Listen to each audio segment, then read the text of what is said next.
ambient perquè els xiquets tinguin en compte això, el fet de tindre respecte i de començar a aprendre des de ben xicotets com cuidar el medi ambient.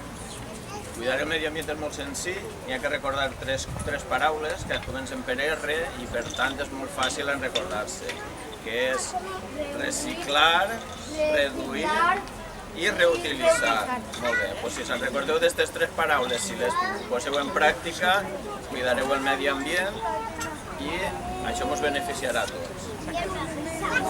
En el concurs hem tingut en compte l'aspecte artístic, però també hem tingut en compte que tinguera relació en el cuidar del medi ambient. Per tant, no és un concurs artístic de dibuix, sinó que tinguera en compte això. Tots tenen premi, però se dona premi també a que hem pensat que ho hem fet en un premi que és una miqueta millor que els altres, però tots els que han concursat tenen premi. Ara els anirem nomenant i que vagin venint a mesura que els nomenem i els donarem el regal. Gràcies.